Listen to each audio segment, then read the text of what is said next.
What's up, YouTube? This is Too Raw for TV.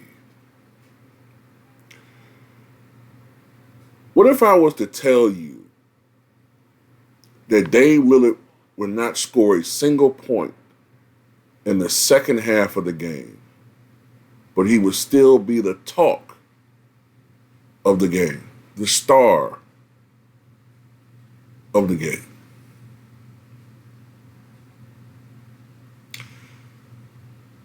Without Giannis Antetokounmpo in the lineup due to the injury that he has suffered to his calf, don't know when he'll be available. I'm going to assume that maybe it may be sometime around Game 3. Depending upon how the series goes, we'll see. That's why I think it's important for the Bucks to win both of these games to give Giannis more rest.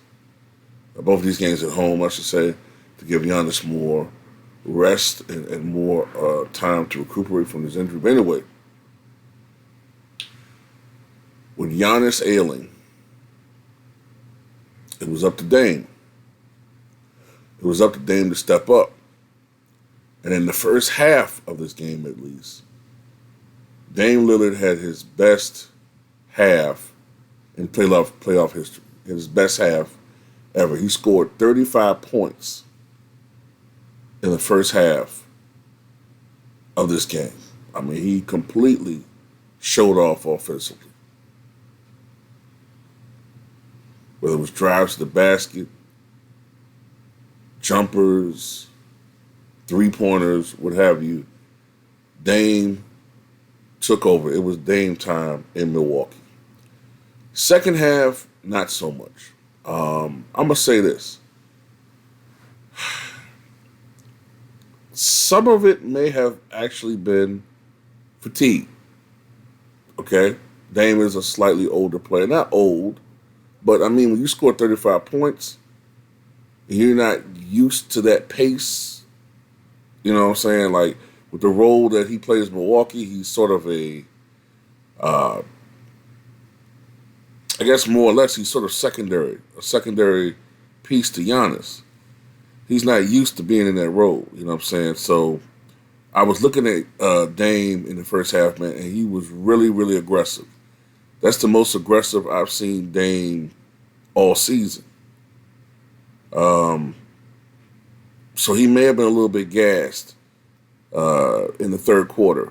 The Pacers also did a good job of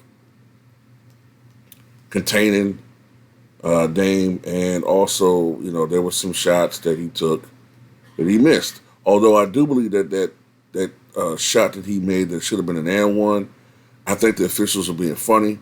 One of the things I noticed about the NBA today is I noticed, remember back in 2017 in the playoffs, there was all these blowouts, and it was because of the three-point shot. And you know what I'm saying? It was all these games that teams were losing about 25, 30 points. I think what the NBA does now is they instructed their referees to make calls to try to keep the game competitive. Because obviously, think about it like this. Unless it's your team, so if you're a Bucks fan, of course you want the game to be a 30, 40-point blowout.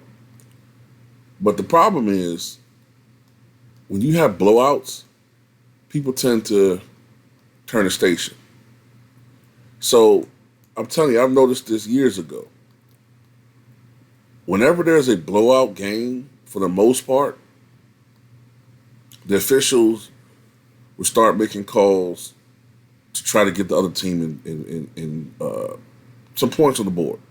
Whether it's free throws, whether it's, phantom fouls to get them, like I said, to the line for free throws, whether it's getting a guy that's being effective defensively on an offensive player, get him in foul trouble, hoping that guy can get that guy, by him being in foul trouble, maybe that'll get the offensive player going offensively, you know what I'm saying, because the guy's not shutting them down. I just noticed certain things over the years that the refs do to try to keep these games competitive. And I think part of it also is you know, I believe that these refs are betting on these games and they want these games to be a certain spread. So that's just my belief. I can't prove it. It is what it is. Thankfully for Dame, even though he didn't score a single point in the second half, other guys stepped up offensively. Not so much in that third quarter, especially the last 5 minutes of the third quarter. They only scored 14 points in the third quarter anyway, the Milwaukee Bucks. But for the most part, the second half, man, the guys that stepped up were Chris Middleton. Chris Middleton had 23 points, 9 of 14 shooting. He also had 10 rebounds and 4 assists. Bobby Portis, especially in the first half, I would say, stepped up, 15 points, 7 of 15 shooting. Brook Lopez, 11 points, 4 rebounds, 3 assists. Hit a three-pointer. Remember hitting a three-pointer in the first half. Had a big dunk. I think it was over Miles Turner, if I'm not mistaken. A huge dunk toward the end of the game to kind of seal it for the Bucks when the Pacers were trying to make their run. Malik Beasley had 9 points, 3 of 7 from downtown. Pat Connaughton, who I really believe the Bucks should just trade already, 2 of 6 shooting overall. But they got double-digit scoring from Lillard, Lopez, Portis, and Middleton, and that was enough to offset the absence of Giannis Antetokounmpo. For the Pacers, Pascal Siakam had a great game. He wound up actually being a high scorer with 36 points and 15 of 25 shooting, but he hurt himself by missing half of his free throws, 5 of 10 from the line. He had 14 rebounds. Miles Turner had 17 points, but only shot 5 of 17 from the floor. T.J. McConnell had 10 points, but only shot 5 of 13 from the floor. And quite honestly, the Bucks did a great job of shutting down Tyrese Haliburton. I saw the commentator say this, and this is very true. The Bucks have struggled this year against dynamic perimeter players. This wasn't the case this game. They shut down Tyrese Haliburton. He only had 9 points, only attempted 7 shots, 7 rebounds, 8 assists. They did a good job slowing him down. But there are some things that concern me. Let me see if I could pull up a stat. It didn't matter so much in this game because of the fact that the Pacers had such an anemic first half. But had it been a closer game, this is what would have bothered me. The Pacers actually out-rebounded the Bucks 50-47. And last I looked, the Bucks only had 3 offensive rebounds. All of these one-and-done possessions is going to hurt Milwaukee in the long run, man. You're not always going to have a 35-point half from Dame. You know what I'm saying? I really wish the Bucks would work on their offensive rebounding. Also, there were times, although it wasn't a long, sustained stanza, there are still times, especially in the second half, where the Bucks played a little lazy. I don't know if they just have lapses in concentrations, bad passes,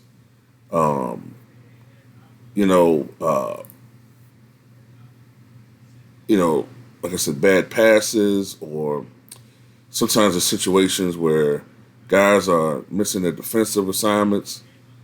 I don't know what's going on sometimes with the Bucks. Like I said, it wasn't sustained like it was like some of the worst performances, but I still saw some of the bad things, especially in that second half, especially in that third quarter. This is the playoffs. You can't have that. Can't have that. You know what I'm saying? You can't do that. Can't do that.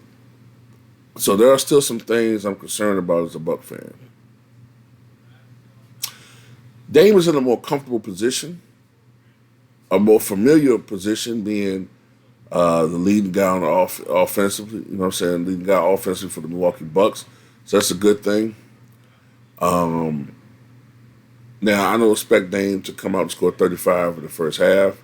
But then again, I don't expect Dame to score 0 points in the second half of the next game either. But the Pacers will definitely make adjustments. And Doc Rivers gets a victory as the Milwaukee Bucks head coach. By the way, it's disgusting when I see all these memes of people when the Bucks were starting to lose the lead, just crap on Doc Rivers. And it lets me know that a lot of you dudes are not watching games. You're just looking at box scores or, you're looking at scoreboards and you're not really watching the games. You know what I'm saying? You're really not watching the game. What you should be doing, and what I noticed none of you Nimrods did, is why don't you do memes crapping on the fact that, Doc Rivers outcoached Rick Carlisle. I noticed you don't do that. You think you'll see memes out there of people crapping on Rick Carlisle? You think you'll see memes of people crapping on Billy Donovan for being one of the worst coaches in the NBA? Nah, because it don't fit the narrative. It don't fit the narrative. Because, the narrative out there is, and people don't want to say it, and I'm going to say it. A lot of people feel like black people, black men, are incompetent at being leaders and being strategists. That's what they really want to say. But see, some of these dudes who are supposedly black themselves, but I want to use a term, but I can't use it on YouTube to describe them. You know what I'm saying? That's their mindset. They're trained like dogs to attack their own. I'm going to say it. You know what I'm saying? They're trained like dogs to attack their own. I'm sorry. I got to verbalize it. And it's sickening. It's sickening. Now, when Doc Rivers needs to be addressed, when he screws up as a coach, even though what a coach can do on the margins as far as affecting the team, it's not as pronounced as, say, college basketball. But still, there are times when you have to cook a coach. Yeah, absolutely. But the Pacers have been had the Bucks number before Doc Rivers got there. So, with the exception of that game when Giannis scored 64, the Pacers have owned the Bucks. So you think Doc Rivers will get any congratulations from these dudes on social media? Nope. They were just waiting to pounce on Doc Rivers. That was sad, bro.